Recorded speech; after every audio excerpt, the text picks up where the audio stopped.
भूमिहार अपने रूप में आ जाएगा ना, तो सरकार को भी औकात बताने का ताकत रखती है। जिस दिन स्वर्ण और भूमिहार एक हो जाएगा, दुनिया का कोई ताकत हम लोग को हिला नहीं सकती। जिस समय बिहार के मुख्यमंत्री श्री बाबू हुआ करते थे, उस समय पूरे भारतवर्ष का 27% चीनी का उत्पादन ये बिहार करता था। आज बिहार का क्या स्थिति हो गया? 7% चीनी पैदा करता है, उस समय 27% करता था। स्वर्गीय मुख्यमंत्री जी जो कल कारखाना खोल के गए, जो बिहार में रोजगार दे के गए, अगर उसको बिहार सरकार बचा के रखती तो हमारे नौजवानों को हरियाणा, पंजाब और महाराष्ट्र नहीं जाना पड़ता। श्री कृष्ण बाबू जो हैं वो किसी परिचय के मोहताज नहीं है, उनके बारे में सब लोग जानता है और इस बिहार के लिए वो क्या किए हैं किसी से छुपा हुआ नहीं है। हम लोग का एक सूत्री कार्यक्रम है कि हमारे जो श्री बाबू हैं उनके लिए विधानसभा में इस बार क्वेश्चन उठाया गया और जब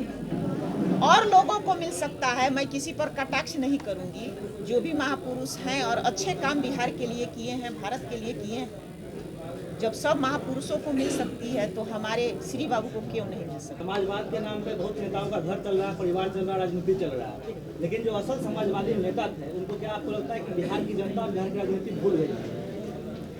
भूल कहाँ गई? अगर हम लोग भूले रहते तो आज एक मंच पे सारे अलग अलग पार्टियों से हम लोग हैं और एक मंच पे आज आके, और हम बिहार की मैं पहली नेता हूँ कि अपने स्वर्ण समाज के लिए रिजर्वेशन की बात की। मैं किसी समाज का विरोध नहीं की।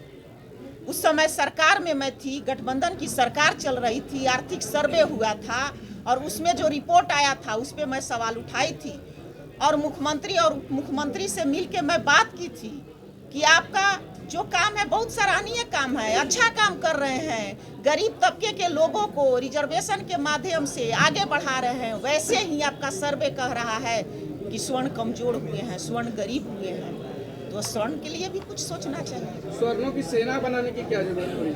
ये तो सेना पहले से बनी हुई है, हर जात में लोग बनाता है, वैसे ही हमारे स्वर्ण समाज में भी बना है। लेकिन अब हमारे समाज के लोग दूसरे समाज के देखा देखी हम लोग भी अब एकजुट होने का काम करेंगे और जिस दिन स्वर्ण और भूमिहार एक हो जाएगा, दुनिया का कोई ताकत हम लोग को हिला नहीं सकता।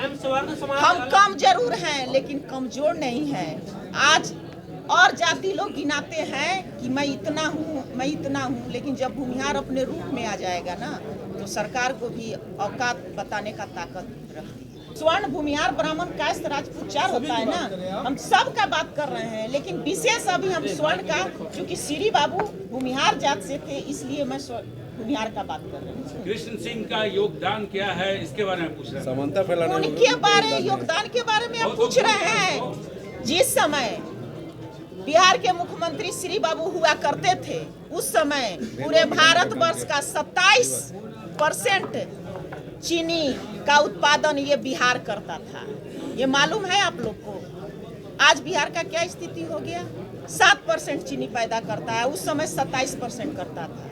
जो हमारे स्वर्गीय मुख्यमंत्री जी जो कल कारखाना खोल के गए, जो बिहार में रोजगार दे के गए, अगर उसको बिहार सरकार बचा के रखती तो हमारे नौजवानों को हरियाणा, पंजाब और महाराष्ट्र नहीं जाना पड़ता। श्री बाबू का जो पूरा जीवन रहा है वो दल के मुख्यमंत्री के तौर पे या नेता के तौर पर, उसके पहले वो स्वतंत्रता संग्राम के बड़े सेनानी थे और मुख्यमंत्री के पहले वो देश को आज़ाद कराने में जो उनकी भूमिका थी, हम तो उसकी भी चर्चा करना चाहेंगे। आधुनिक बिहार के पूरे निर्माण का अगर सबसे बड़ा विश्वकर्मा कोई था तो वो श्री बाबू थे।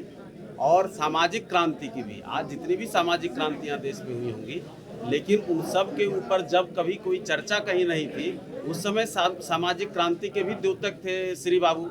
श्री बाबू जाति की राजनीति नहीं करते थे, ये उनका जो वसीयतनामा था उसमें भी पूरा आप देख सकते हैं। श्री बाबू का जो पूरा कार्यकलाप था, चाहे देवघर में दलितों को प्रवेश दिलाने का हो या फिर जो बिहार के लिए उनका सपना था और जो उनका विजन था, आज भी बिहार, कह लीजिए कि बिहार और झारखंड का जो भी विस्तार है, जो भी विकास है, वो श्री बाबू की देन थी। ठीक है, कतिपय कारणों से मैं ना कांग्रेस को दोष दूंगा, न मैं वर्तमान सरकार को दोष दूंगा, क्योंकि महापुरुषों की इतनी लंबी कतार है तो कई लोग और भी लोगों के बारे में सवाल उठा रहे, तो मैं तो कहता हूं कि दर्जनों लोग नहीं, कई उसमें एक दर्जन है जिनको कि एक सूची बना करके भारत रत्न दिया जाना चाहिए, और जिनको मिला उनके प्रति भी सम्मान है। हम तो खुश नसीब हैं कि हमको लगता है कि बिहार के अकेले ऐसे नेता जीतन राम मांझी जी हैं जिन्होंने खुल करके मंचों से भी कहा है और राष्ट्रपति को, प्रधानमंत्री जी को ज्ञापन भी सौंपा है इसके लिए कि उनका बिहार के 3 महापुरुषों पर हम लोगों ने पार्टी के अधिवेशन में प्रस्तावना भी दिया, जिसमें श्री बाबू को, कर्पूरी ठाकुर जी को और दशरथ मांझी जी को, तीनों को भारत रत्न दिलाने की मांग थी। कर्पूरी ठाकुर जी को मिल गया, इसके लिए हम प्रधानमंत्री जी का धन्यवाद भी करते हैं। बाकी हम अपने दल के नेता के द्वारा जो दोनों लोगों के प्रति उनका श्रद्धा है, हम उसकी भी मांग करते हैं, और मैं पूरे मंच से इस बात को सब लोगों की सहमति भी चाहूँगा कि हम लोग इसको न केवल सभा तक, इसको हम लोग जनता के बीच में भी जाएं, और इस बात को आवाज़, इस पे कोई दोषारोपण करके या किसी को आरोपित करके, हम केवल राजनीति की भाषा बोल करके हम श्री बाबू को श्रद्धांजलि नहीं दे सकते। आंदोलन करिएगा।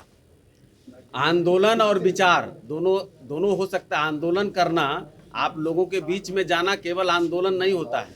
आप पत्रकार हैं तो पत्रकार की भाषा भी उस रूप में हो कि आंदोलन के माध्यम से ही हर चीज हो, मुझे ऐसा नहीं लगता। लोगों के बीच में प्रयास और विचार से भी होता है, विचार और प्रयास से भी होता है। इस विचार को जगाने की जरूरत है। निगेटिविटी को छोड़कर अगर आप सकारात्मक दिशा में चलेंगे तो सकारात्मक कार्यक्रम से भी चीजें सामने आती हैं, और मुझे लगता है कि ज्यादा आती हैं। हम किसी पर उंगली उठाकर या किसी को आरोपित करके अगर जिस चीज को हासिल करना चाहें, वो रास्ता हमको थोड़ा मुश्किल लगता है। किसी के साथ जा करके और लोगों को जगा करके उस चीज को हम ज्यादा पा सकते हैं। ये मेरा अपना विचार है।